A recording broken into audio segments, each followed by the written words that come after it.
Now this is the account of how Marduk supreme himself declared and Babili built, and how Inanna, warrior kings commanding, blood made flow and sacrileges allowed.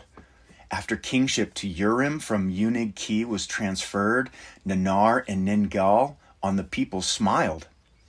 As his rank of 30 befitting, the god of the moon, Nanar, was worshipped. As the count of the moon, months in a year, 12 festivals each year he decreed.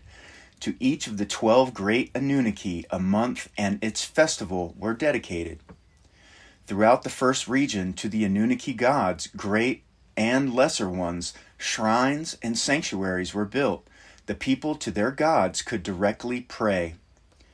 In the first region, civilization from Ki-Engi to other neighboring lands spread. In cities of man, local rulers as righteous shepherds were designated. Artisans and farmers, shepherds and weavers, their products far and wide exchanged.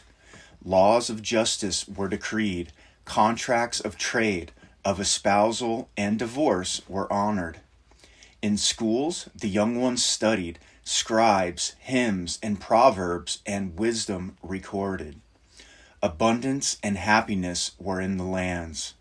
Quarrels and encroachments there also were. All the while, Inanna and her skyship from land to land roamed. Near the upper sea, with Utu, she frolicked. To the domain of her uncle Ishtar she went. Dudu, beloved, she called him. To the people who in the upper plain of the two rivers dwelt, Inanna took a liking. The sound of their tongue she found pleasant. To speak their language she learned. By the name of the planet Lahamu, in their tongue Ishtar they called her. Uruk, her city, Unig-Ki they called. Dudu as a dad, in their language they pronounced. Sin, lord of oracles, her father Nanar they named. Urim city, by them was called. Shemesh, bright sun, in their tongue Utu they called. Him too they worshipped. In Lil, by them father Elil was called. Nippur, by them was Nibiru-Ki. Ki-Engi, land of the lofty watchers, Shumer, in their language was named. In Shumer, the first region, kingship between the cities was rotated. In the second region, diversity by Ra was not permitted. Alone to reign he wished. The eldest of heaven, firstborn who is on earth, thus by the priest to be known he wanted. The foremost from the earliest times, so he decreed in the hymns to be called. Lord of eternity, he who everlastingness has made, over all the gods presiding. The one who is without equal, the great solitary and sole one. So did Marduk as Ra above all other gods himself in place. Their powers and attributes to himself he by himself assigned. As in Lil I am for lordship and decrees, as Ninurta for the hoe and combat, as a dad for lightning and thunder, as Nanar for illuminating the night. As Utu I am Shemesh, as Nergal over the lower world I reign. As Gibel the golden depths I know, whence copper and silver come I have found. As Ningish Zeta numbers and their count I command, the heavens my glory bespeak. By these proclamations the Anunnaki leaders were greatly alarmed. To their father Enki the brothers of Marduk spoke. Nergal to Ninurta their concerns conveyed. What has you overpowered? Enki to his son Marduk said. Unheard of are your pretensions. The heavens, my supremacy bespeak. Marduk his father Enki answered. The bull of heaven in Lil's constellation sign by his own offspring was slain. In the heavens the age of the ram, my age is coming. Unmistakable the omens are. In his abode in Eridu, the circle of the 12 constellations Enki examined. On the first day of spring, the beginning of a year, sunrise was carefully observed. In the constellation stars of the bull was the sun that day rising. In Nibiru and Urim, in Lil and Ninar, the observations made. In the lower world, where the instrument station had been, Nergal, the results attested. Still remote was the time of the ram. The age of the bull of Enlil it still was. In his domains, Marduk in his assertions did not relent.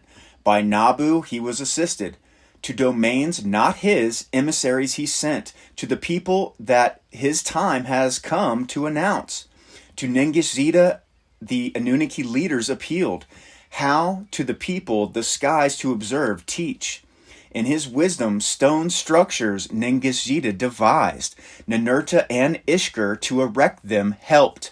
In the settled lands, near and far, the people how the skies to observe, they taught. That the sun in the constellation of the bull was still rising to the people they showed. With sorrow did Enki these ongoings watch. How fate the rightful order twisted he pondered. After the Anunnaki, as gods themselves declared, on mankind's support they instead are dependent. In the first region, to unify the lands under one leader, the Anunnaki decided. A warrior king they desired. To Inanna, of Marduk the adversary, the task of the right man to find they entrusted. A strong man, whom on her journeys she had met and loved, Inanna to Enlil indicated. Arbakad, of 4 garrisons the commander, was his father. A high priestess his mother was. Scepter and crown Enlil him gave. Sharu kin, righteous regent, Enlil him appointed. As one on Nibiru once was done, a new crown city, the lands to unify was established. Agade, the unified city, they named it. Not far from Kishi it was located. By Enlil was Sharu kin empowered. Inanna with her weapons of brilliance, his warriors accompanied. All the lands from the lower sea to the upper sea, to his throne obedience gave. At the borders of the 4th region, to protect it, his troops were stationed. With a cautious eye, Ra on Inanna and Sharu kin constantly gazed. Then, as a falcon on his prey, he pounced. From the place where Marduk, the tower to heaven reaching to build, had attempted, sacred soil from there to Agade did Sharu kin move. Therein the heavenly bright object to implant. Enraged did Marduk to the first region rush. With Nabu and followers to the tower's place they came. Of the sacred soil I alone the possessor am. By me shall a gateway of the gods be established. So did Marduk vehemently announce. Instructions the river to divert his followers he gave. Dikes and walls in the place of the tower they raised. The Ise Gil, house of the utmost god, for Marduk they built. Babili, the gateway of the gods, Nabu, in his father's honor, named it. In the heart of the Eden, in the midst of the first region, Marduk himself established.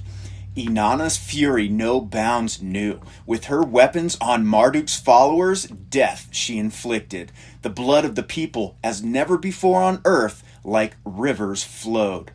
To his brother Marduk, Nergal to Babili came. For the sake of the people, Babili to leave, him he persuaded. Let us peacefully wait for the true signs of heaven, Nergal to his brother said. To depart, Marduk agreed. From land to land, the skies to watch, he traveled. Amun, the unseen one, in the 2nd region was Ra, henceforth called. For a while was Inanna appeased. 2 sons of Sharu kin his peaceful successors were. Then on the throne of Agade, Sharu kin's grandson ascended. Narim Sin, by Sin loved, he was called. In the 1st region, Enlil and Ninurta absent were. To the lands beyond the oceans they went. In the 2nd region, Ra was away. As Marduk in other lands he traveled. Her chance in her hands to seize all powers Inanna envisioned. Naram Sin to seize all lands she commanded. To march against Megan and Maluha, Marduk's domains, Naram Sin she instructed. The sacrilege of an earthling's army through the fourth region passing, Naram Sin committed. Megan he invaded. The sealed Ikur, house which is like a mountain is, to enter he attempted. By the sacrileges and transgressions, Enlil was infuriated. Upon Naram Sin and Agade a curse he put. By a bite of a scorpion did Naram Sin die. By the command of Enlil was Agade wiped out. At the count of 1,500 earth years did this happen.